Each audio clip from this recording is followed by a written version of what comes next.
San Pablo Elementary School is dedicated to providing a healthy, productive learning environment that nurtures the academic, physical, and social growth of all students. Through rigorous, standards-based instruction and curriculum, as well as engaging science, health, and fitness magnet programs, San Pablo ensures student performance and the success of each learner. So we got the opportunity to spend a day at San Pablo Elementary School and visit throughout the different grades, excluding fourth grade. They were on a field trip, so I didn't get to visit that one, but I did get to visit K through 5. I started with K and just worked my way up throughout the day. In each classroom, it was such a drastic change just from 1 year apart, but the kindergartners, they got their 5 minutes to dance and get their energy out before they had to sit down and start reading. Some of the second graders, or each class actually, each grade gets their art teacher to come in, but I got to sit with the second graders as the art teacher came in, and they all did their paintings and they finished their drawings from the day before, and all just listened to whatever the cool art teacher had to say. I know that I talked to a couple cool fifth graders who were doing their gardening club work and watering the tomatoes so beautifully, that it was their part of their gardening club that they were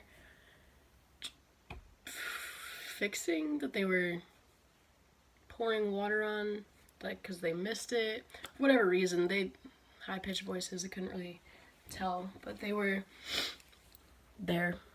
I saw a lot of teachers that had, even though the kids were really loud and rambunctious, they had a control over the classroom. Even though the kids were loud, this kids would still listen to them and they would do what they were being asked, even if it took a little dilly-dallying. They got there.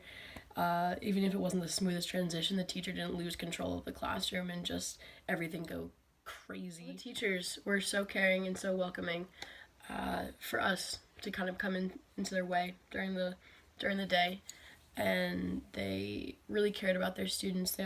One of the teachers actually, she planned individual meeting times with the students throughout the day or throughout their reading activity, and because each kid had different reading levels, and so they're broken up into their separate groups based on the reading level. And even the classroom library had the boxes of books, and each box had the label of whatever level, and then that's the box that you would choose from for your group, for your reading level.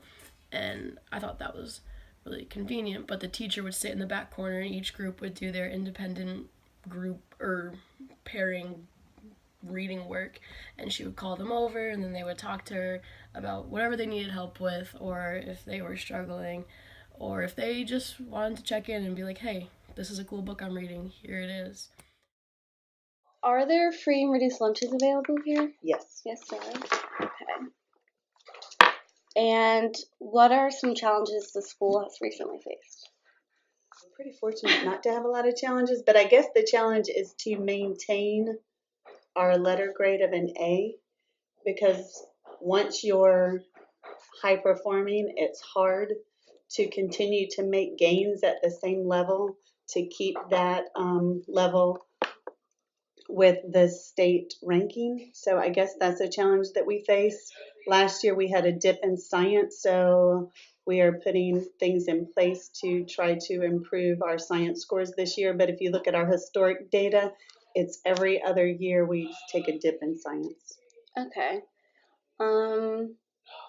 So what have you done to improve the school grade? What have I done to improve the school grade? That is a very good question. We have an excellent reading coach. We have a part-time literacy interventionist who is also a certified teacher, and we have another part-time interventionist that works with reading that is also a certified teacher. So with the reading being so important, We made sure that we put a lot of things in place to keep our students making gains and increasing their proficiency, their stamina, their reading comprehension skills.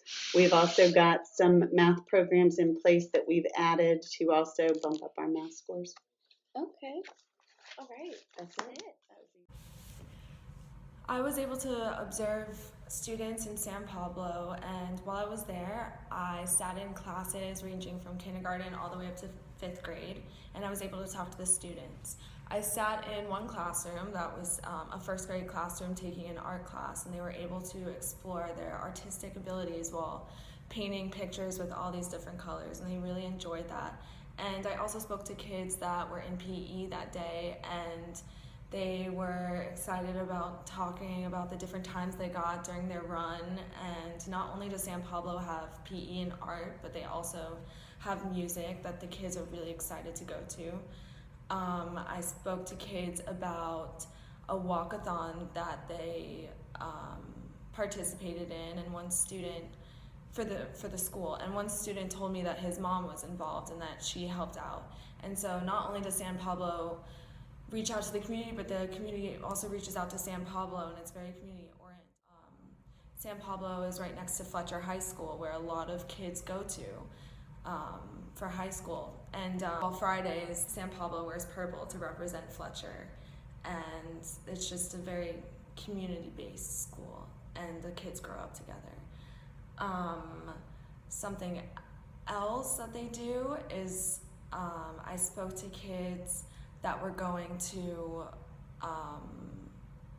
running club after school, and they were really excited about that. And there's many different clubs that the school provides for them. Another thing is I was walking around the school and I found a few kids watering their garden, and I spoke to them, and they told me that different grades are in charge of different vegetables in the garden, and they all have different jobs watering the vegetables. Although San Pablo is a really small elementary school, in my opinion, it has a really big impact on the community and what they do for these kids. And these kids love their teachers, and the teachers are really good at their job. So, in all seriousness, San Pablo Elementary, it's a really great elementary school. There are so many different elements that lead a school like San Pablo to be an A school for so many consecutive years, which all of us on our visit to the San Pablo Elementary School experience. All the elements such as the leaders like Ms. Manabats who actively engage in their school, all the way down to the teachers who make lessons enjoyable for the students, who in turn bring these positive experiences back home with them to their parents.